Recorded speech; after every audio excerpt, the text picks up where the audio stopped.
For months, she stayed silent, enduring his cruelty. But when he crossed the line, her father, the town's new police chief, made sure justice was served. The lunchroom at West Ridge Middle School was a battlefield, but not the kind where fists flew or food fights broke out. It was quieter than that. It was the kind of place where a single look could say everything. Who belonged, who didn't, who mattered, who didn't. 13-year-old Eva Sinclair sat at the far end of the cafeteria, picking at the edges of her peanut butter sandwich, pretending not to hear the whispers 2 tables away. "Why does she always sit alone?" someone muttered. "Maybe she doesn't have any friends." Eva had heard it all before. She wasn't new to the feeling of being an outsider. She was one of the few black students at West Ridge, and she had learned early on that blending in wasn't an option. Instead, she tried to stay invisible, moving through the halls like a shadow, keeping to herself. It was easier that way, but not for Connor Tate. Connor had made it his personal mission to make sure Eva knew exactly where she stood. He wasn't just another kid at school. He was the kind of boy who walked like he owned the place, the son of a local businessman, with friends in all the right places.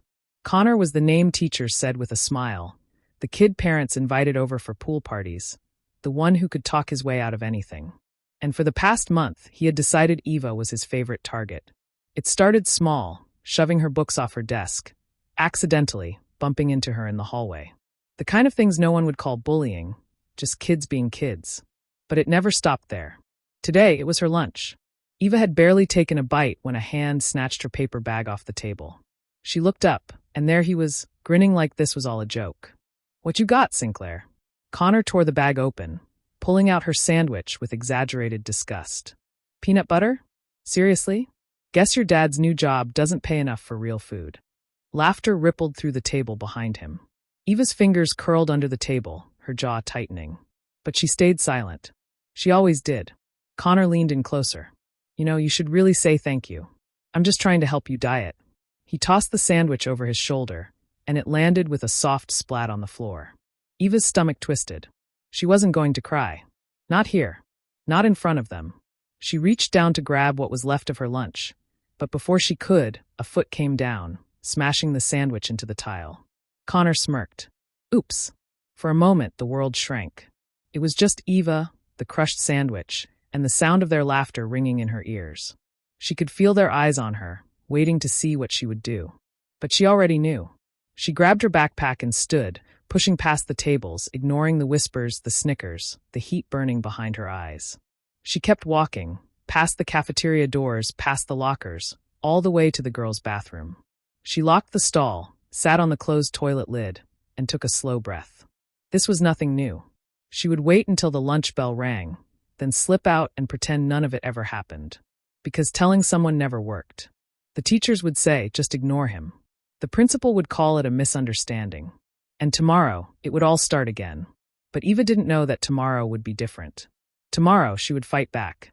And tomorrow, Connor would push her further than he ever had before. But right now, all she could do was wait. Eva barely spoke when she got home that afternoon. She went straight to her room, shutting the door softly behind her. She wasn't the type to slam things. She knew how to disappear, even in her own house. But her father noticed. Eva.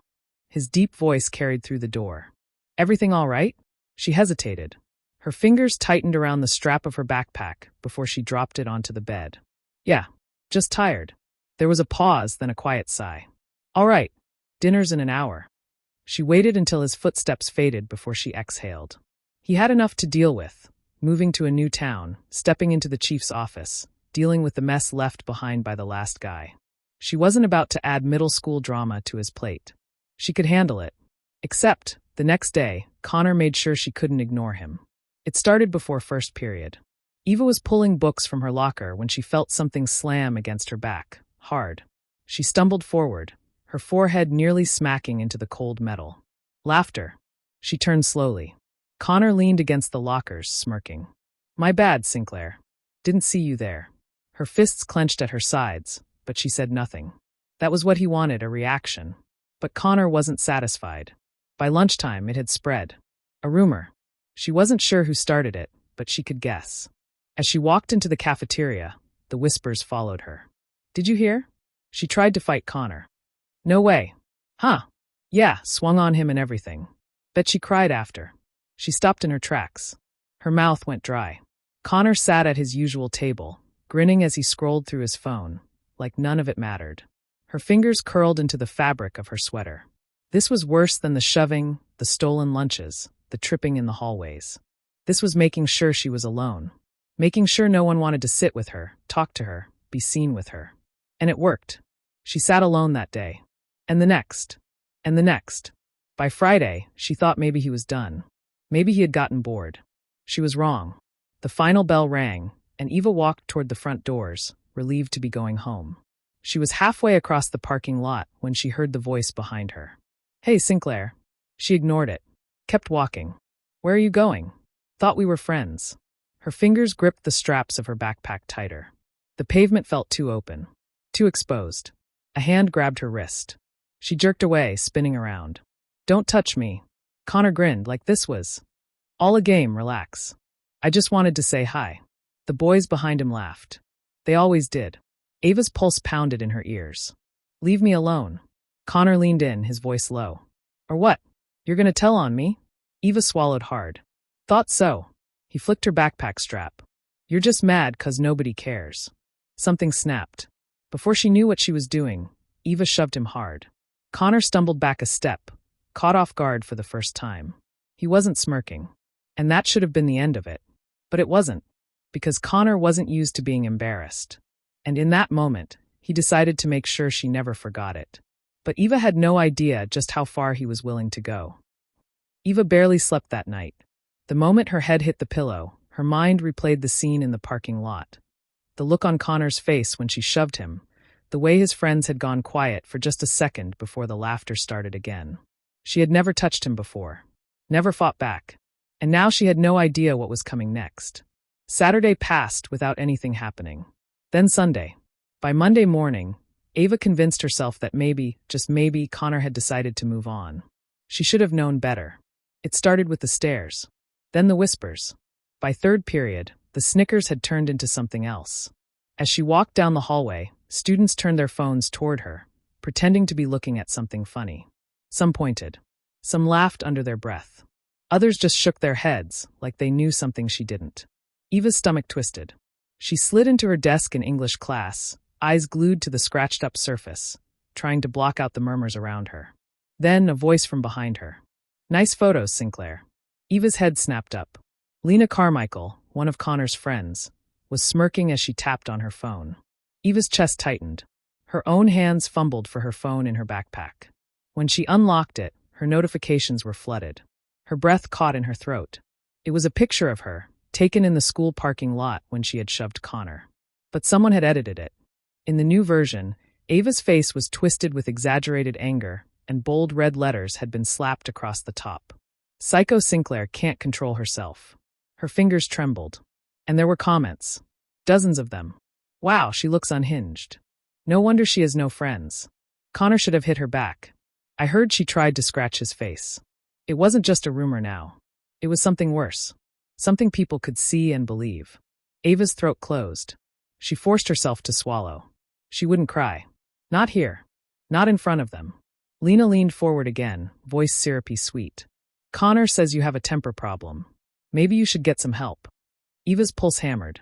She stared straight ahead, her nails digging into her palm. She had never felt so humiliated in her life.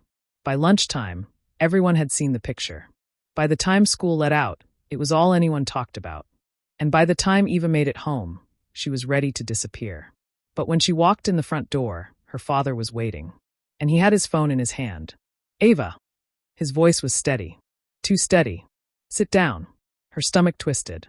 She sank into the couch, her backpack still on her shoulders. Her father turned the phone toward her. It was the same photo. The same words. His face was unreadable. "You want to explain this to me?" Eva's heart pounded. I didn't do anything." "I know." His eyes darkened. "I also know exactly who did." A lump formed in her throat. "Dad, please." But he wasn't listening anymore. He was already dialing a number. And in that moment, Ava knew that Connor had finally messed with the wrong person. Eva's father wasn't a man who yelled. He didn't slam doors or make threats. When he was angry, he got quiet. And right now, the silence in the living room was thick enough to suffocate. He held the phone to his ear, his expression unreadable. Eva watched as he spoke, his voice calm but firm. "Principal Dawson, we need to talk. Now." Eva's stomach twisted. Her father, the man who had spent years breaking up gang disputes and corruption cases in the city, was now handling her school drama. And he wasn't treating it like drama at all. She could hear the muffled voice of Principal Dawson on the other end. Something about looking into it. Something about kids being kids. Her father's jaw tensed. "No, we're not going to look into it. We're going to fix it. Today." Eva sat frozen. She had never seen him like this. Within an hour, they were in his car, driving to West Ridge Middle. The building looked different in the evening light. Emptier. Quieter. As they walked in, Principal Dawson was already waiting by the front office, arms crossed over his chest. "Chief Sinclair," he greeted with a forced smile. "I understand you have some concerns." Her father didn't bother with small talk.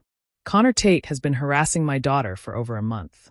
And now, he's spreading false accusations about her online." He pulled out his phone, holding it up. "This is what I want removed." The principal shifted uncomfortably. "Now, Chief, let's not blow this out of proportion. I spoke with Connor's parents, and they assured me." "I don't care what his parents assured you." Her father's voice was steel. "I care about what he did." The principal hesitated. "We don't want to punish a student for." Her father stepped forward, lowering his voice. "Do you know what my job is, Dawson?" The principal said nothing. "I enforce the law. And last I checked, cyber harassment and targeted bullying fall under some serious categories." He paused. "But you know what's worse? A school that turns a blind eye to it." Eva watched as the color drained from the principal's face. I'll talk to the Tates again." Her father didn't move. "You'll do more than talk. You'll make sure that picture is taken down. You'll make sure this doesn't happen again. And you'll hold Connor accountable." Eva had never seen Principal Dawson look nervous before. But right now he did. That's when the office door opened, and Connor Tate walked in, followed by his parents. His father, Richard Tate, was a man with a presence. Broad shoulders. Expensive suit. The kind of man who owned country clubs and golf courses. His mother was smaller, wearing a tight smile that never reached her eyes. Connor, though, had lost his smirk. "Chief Sinclair," Richard said smoothly. "I don't see why this had to become a whole spectacle." Her father didn't blink. "Your son made it one." Mrs. Tate let out a sharp laugh. "Come on, they're just kids. They push each other, roughhouse. This is all so unnecessary." Eva felt her fists clench. "Unnecessary?" Her father took a slow breath before speaking. "If my daughter had done to your son what he did to her, would we be standing here? Or would you already have a lawyer lined up?" Mr. Tate's jaw twitched. "Now, let's not make this about. It is about something. It's about power. It's about what you let your son get away with. And it ends here." Connor shifted uncomfortably, eyes darting toward his parents. Her father turned to Principal Dawson. "What's the school's official response?" The principal hesitated, glancing at the Tates before clearing his throat. "Connor will be suspended, effective immediately." The room went silent. Mrs. Tate gasped. "Suspended? For what?" "A stupid joke." Mr. Tate's face darkened. "You can't do this. Do you know who I am?" Her father didn't blink. "Do you know who I am?" The room felt colder. Mr. Tate's mouth pressed into a thin line. "This isn't over." Ava's father didn't flinch. "You're right. It's not." Connor swallowed hard. He wasn't grinning anymore. But this time, he was the one who looked afraid. Connor Tate didn't show up to school the next day. Or the day after that. By the end of the week, the rumors had started. "I heard his dad tried to fight the school board over his suspension." "Nah, I heard his mom called the district, demanding they expunge it from his record." "Someone said his family's thinking about pulling him out and sending him to private school." Ava listened but never said a word. She just walked to class, kept her head down, and ignored the glances. Except this time, they weren't filled with pity or laughter. They were filled with something else. Respect. By Monday, the photo of her had disappeared from every social media account. Principal Dawson had made an announcement about online harassment and how the school had a zero-tolerance policy for bullying. It was the kind of speech that would have meant nothing before. But now? Now, people were listening. By Wednesday, Ava could walk down the hallway without feeling the weight of whispers behind her back. The snickers had faded. The stares had softened. A few students even offered her nods, silent acknowledgments that they had seen what happened.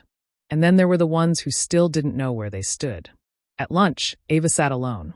She had gotten used to that part. But today, as she picked at the edges of her tray, a figure slid into the seat across from her. She looked up. Lena Carmichael. Ava's stomach tensed. She half expected another snide remark, another fake sweet jab at her expense. But instead, Lena just pushed her food around with her fork. So, she started, not quite meeting Ava's eyes. Guess you, got the last laugh, huh? Ava didn't answer. Lena cleared her throat. Look, I wasn't really trying to be a part of all that. Ava let her fork clink against the tray. You just laughed. Lena winced. Ava didn't have the energy for this. She picked up her tray and stood. Lena shifted uncomfortably. He had it coming, you know. Ava turned back. Lena finally looked at her. For the first time, there was no smirk, no arrogance. Just something else. Guilt. Ava didn't say anything. She just walked away. Because today, for the first time in a long time, she had a choice. She wasn't the one hiding anymore. Connor Tate was. And maybe, just maybe, that meant something had finally changed. But Ava wasn't done yet. The next evening, she sat at the kitchen table while her father poured himself a cup of coffee. How's school? He asked, like it was any normal day. Ava shrugged. Better. He raised an eyebrow. Just better. She smirked. Well, better than it was last week. A ghost of a smile crossed his face. That's good. He took a slow sip of his coffee. You know I'm proud of you. Ava blinked. For what? I didn't do anything. Her father set his mug down. You stood up for yourself. She hesitated. I shouldn't have had to. His expression softened. No, you shouldn't have. Ava exhaled, staring at the grain of the wooden table beneath her hands. What happens to Connor? Her father leaned back in his chair. That's up to him. Ava frowned. What do you mean? Her father studied her carefully. Actions have consequences. He's learning that now. Whether he changes or not, that's on him. She thought about that. For so long, Connor had seemed untouchable. He had the right friends, the right family, the right last name. He walked through the world like nothing could ever touch him. But he had been wrong. Ava wasn't afraid of him anymore. And maybe, just maybe, that was the real victory. Because this time, when she walked into school, she wasn't the one looking over her shoulder. Ava never saw Connor Tate again. By the time the week ended, his family had pulled him out of school. Some said he was transferring to a private academy in another district. Others whispered that his father had pulled some strings to enroll him in a boarding school out of state. Either way, he was gone. And for the first time in a long time, Ava could breathe. But just because Connor was gone didn't mean things were suddenly perfect. The damage had already been done. The weight of his cruelty, the months of humiliation, it didn't just vanish overnight. There were still the stares, the hushed conversations that stopped when she walked by. The students who didn't know whether to pretend like nothing had happened or acknowledge that everything had. But Ava wasn't waiting for their approval anymore. Instead, she did something she never would have dared before. She raised her hand in class, spoke up when she had something to say, looked people in the eye when she passed them in the halls. And slowly, very slowly, the isolation began to crack. On Friday, a girl from her math class slid into the seat next to her at lunch. Didn't say much, just a casual, hey.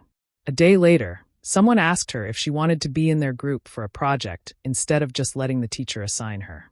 By Monday, a boy from her English class, a quiet kid who never got involved in anything, muttered under his breath as he walked past her locker. What he did was messed up. Eva turned. What? The boy adjusted his backpack strap, barely looking at her. Just saying, if I had known it was that bad, He cut himself off, shaking his head. Doesn't matter. But it did. It mattered because people were finally seeing, not just Eva, but what had happened. What they had let happen. Because silence was its own kind of crime. She didn't say anything back, just gave him a small nod. It was enough. That night, she sat in the living room, flipping through a book while her father read the newspaper. The television was on in the background, the low hum of some crime show neither of them were really watching. You know, her father folded the newspaper, setting it on the table. I had my own Connor Tate when I was your age. Eva glanced up. Yeah, he nodded. Didn't have social media back then, but the game was the same. He leaned back, his eyes distant, like he was watching something from a long time ago. There's always someone who thinks they can get away with it. Eva hesitated. Did you do anything about it? Her father exhaled slowly. I didn't have a choice. She frowned. What do you mean? He turned to her, his expression steady. I had to make a decision. Let him decide who I was or decide that for myself. Eva swallowed, and her father smiled slightly. I'm sitting here, aren't I? A small laugh escaped her, surprising even herself. Yeah, guess you are. He patted her shoulder. And you are too. Eva sat with that for a while because for the longest time, it had felt like Connor had all the power, like he decided how things went, like she had no control. But that wasn't true. She had made a choice too. To speak. To fight. To push back. And that had made all the difference. On Monday morning, she walked into school. The halls felt different. Or maybe she was different. Lena Carmichael gave her a small nod from across the hallway. Not an apology, not an excuse, but something close enough. The boy from English class held the door open for her without saying anything. And when she sat down in the cafeteria, a girl from her history class slid into the seat across from her. You mind if I sit here? Eva looked at her for a moment, then she shrugged. Go for it. She wasn't looking for an apology from the whole school. She didn't need one. Because she had already won. Not by getting rid of Connor Tate, but by making sure that next time, someone like him wouldn't win so easily. Because next time, people wouldn't just look away. No one should have to fight to be treated with respect. No one should have to prove they deserve to exist without being harassed. But the truth is, standing up for yourself isn't always easy. Sometimes people will look away. Sometimes they'll pretend it's not happening. But silence helps bullies win. And the moment you stop being silent, the moment you refuse to let them define you, that's when they lose their power. If this story meant something to you, consider subscribing. Because these conversations matter. And the more we talk about them, the harder it is for anyone to pretend they don't.